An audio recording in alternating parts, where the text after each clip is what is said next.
Once the printer had finished with the new exosuit for the Rix, Mundo had insisted on the Terran putting it on first in the multifunction bay to check the fit and functionality, and then again in the airlock. As it happened, Rick still found the suit to be a bit tight, despite Mundo's upsizing, and the last 2 fingers of the Terran went into the last single digit of the gloves, an oversight on Mundo's part. But Rick seemed pleased all the same. It's so lightweight. Are you sure this is going to be able to take full grav and atmo? Or even just basic wear and tear? Rix had asked. The material was one that was used almost galactically, at least excluding those species who could survive without such measure in the void.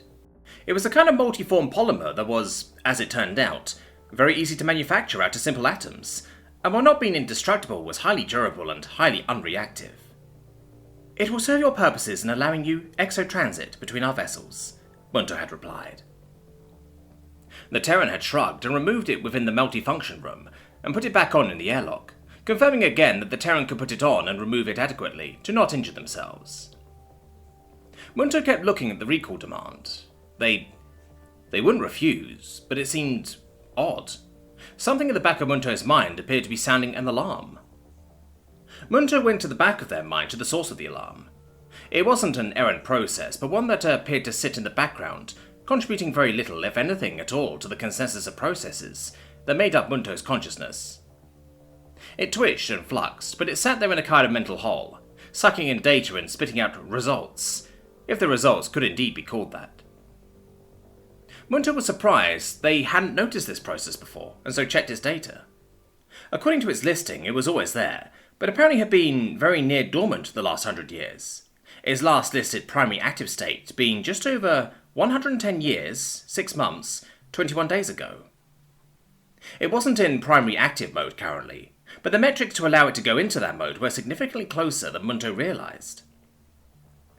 Mundo prompted the process to tell them what the process was doing.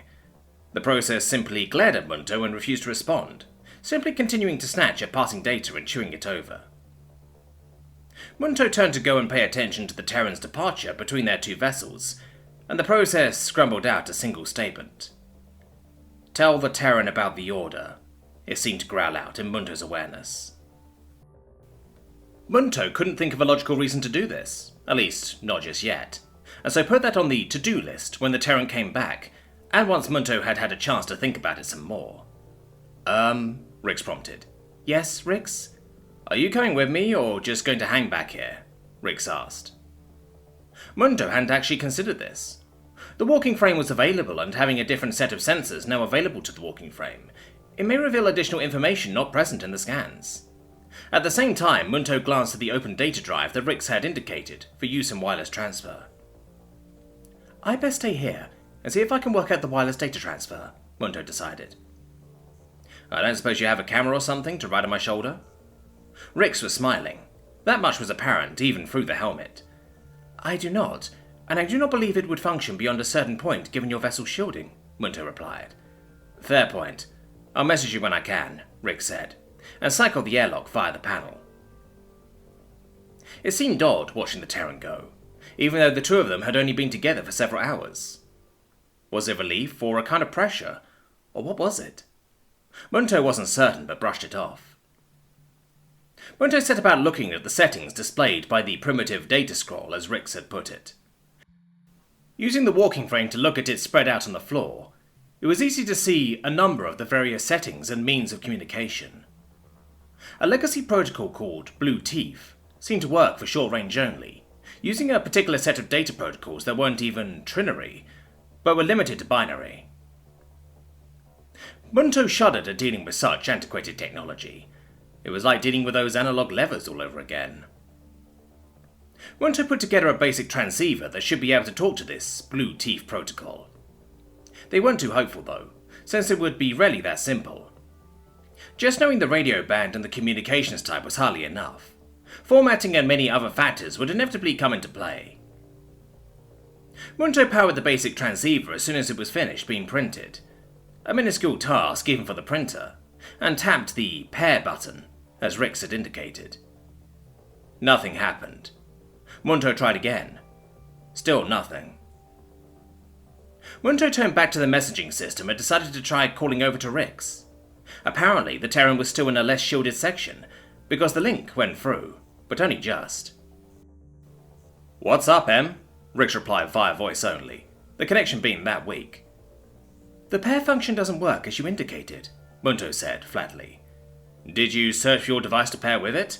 You have to do that first, it's not a smart system.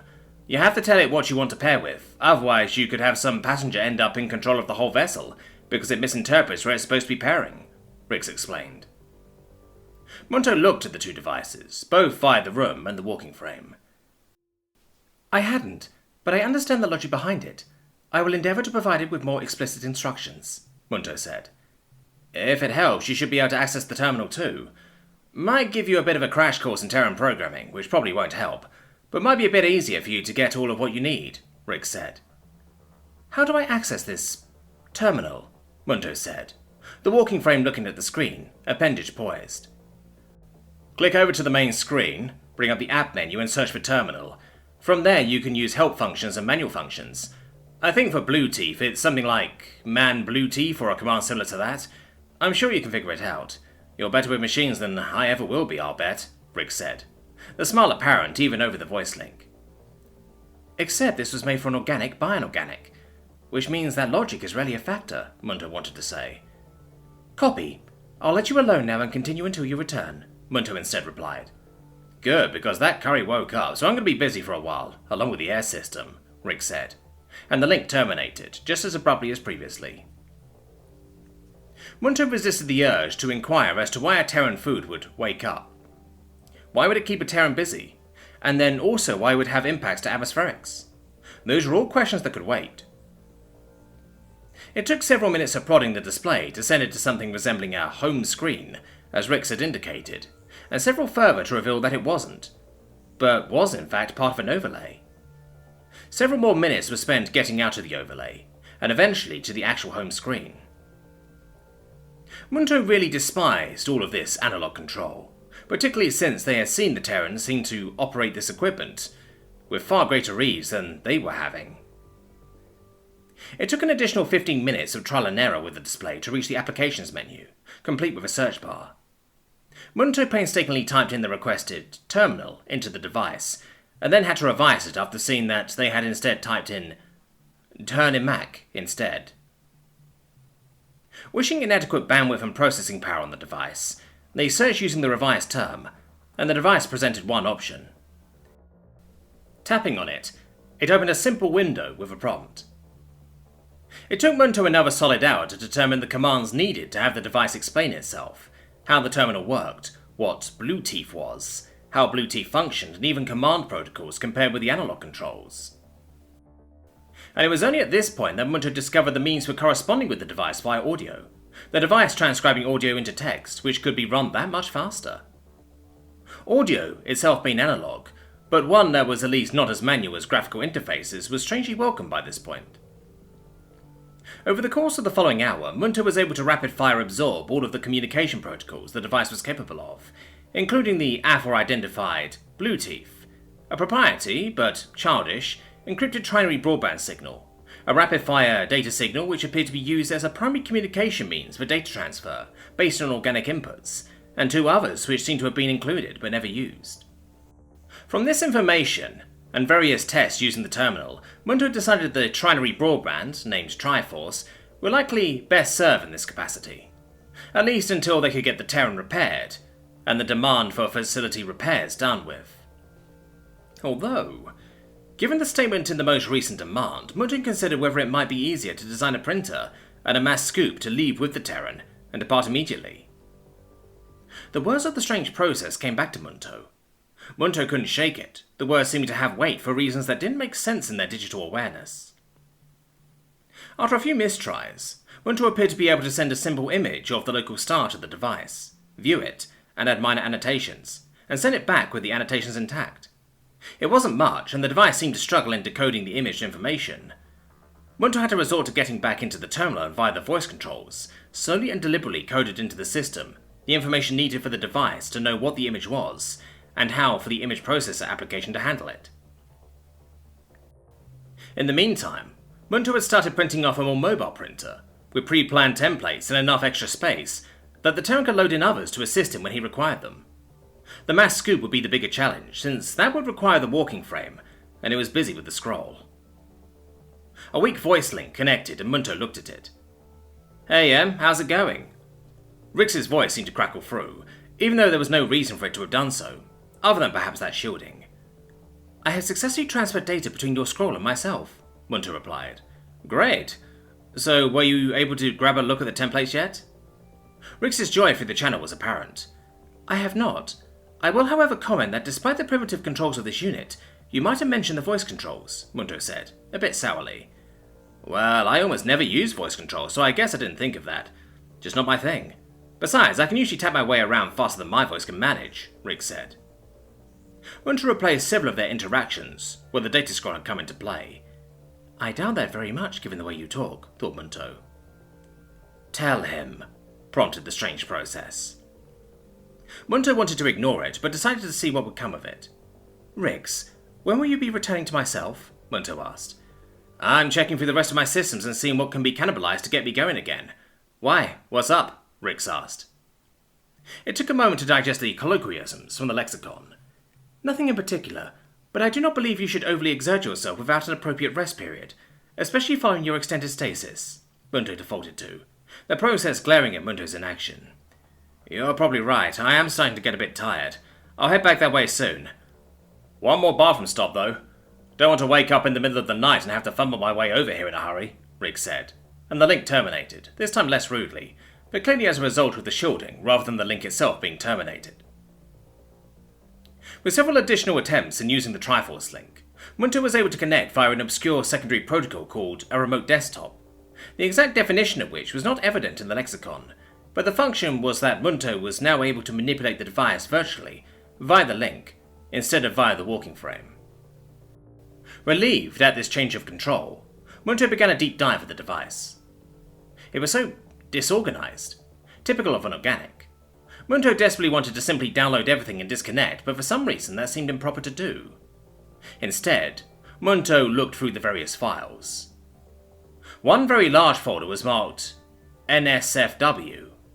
Given the lexicon's vague explanation of the term, Mundo opened the folder and began reviewing the data. Having to resort to the device's image and video viewers, it appeared to involve various Terrans in various states of being with and without garments. Since Mundo had almost no background on Terran behaviours, save those collected via the lexicon and the interactions so far with Rix, and had generally ignored organics at large, they decided to continue browsing the files in this folder. Perhaps it would provide some clues into how best to deal with this particular Terran. "Whoa, not cool!" Rix's voice shot Mundo back into focus on the room, surprised to note that they had been observing the data with such an intensity as to have ignored the notice that Rix had opened the door and been trying to talk to them since arriving. Mundo paused the existing data file and looked over to the Terran. "Is there an issue with this data?" Mundo asked. Normally, yeah, a really big one."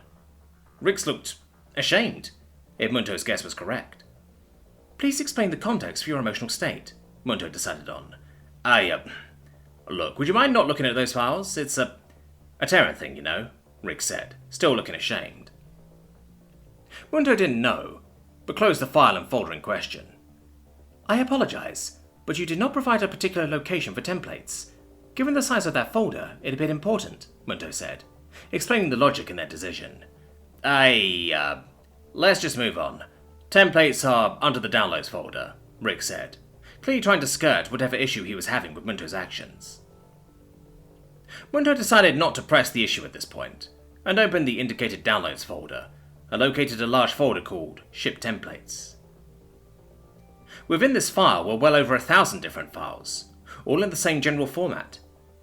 Picking one at random, the device's Template Viewer Pro application activated and began to display the template. It appeared to be for a power coupling. An inefficient design, using at least 67.3% more material than was strictly necessary, but one that could do what it needed to. Looking into the file data, there appeared to be enough information for Mundo to set the printers, both the freshly printed one and the one in the multifunction room, to accept the data files by default. The strange process spoke again. "Add the communications protocols for the scroll to the mobile printer." Mundo considered the logic of this and decided it made sense. The Terran would need the ability to control it easily, after all. Mundo ordered the walking frame to carry out the adjustments to the mobile printer, and to move it out of the way for the mass scoop to be printed. "I don't suppose you have a bed or bedding at least for me to crash on?" Rix asked, looking less embarrassed at this point. "I do not, but I can print some up in a moment. I will also load some galactic history into your scroll, so that you can review it while I review some items of my own," Mundo said, pouring a quick version of galactic history, the last few 100 years worth at least, through the lexicon, hoping that it all translated adequately, and then dumping it into the downloads folder before disconnecting. A kind of clunk sounded inside of Mundo's awareness in doing so. Once again it felt like a mix of pressure being added, but in a relieving sort of way. "Tell him," demanded the strange process. "Rix," prompted Mundo. "Yeah, Em?" Rix said, sitting on the floor with a scroll and appearing to be navigating with a frustrating degree of ease. "Why do you think I am not malfunctioning?" Mundo asked. Rix looked up. "What makes you ask?" he queried. Mundo displayed the messages, and a dark look fell over Rix's face. Something about it made Mundo feel something strange in their processes. Something new.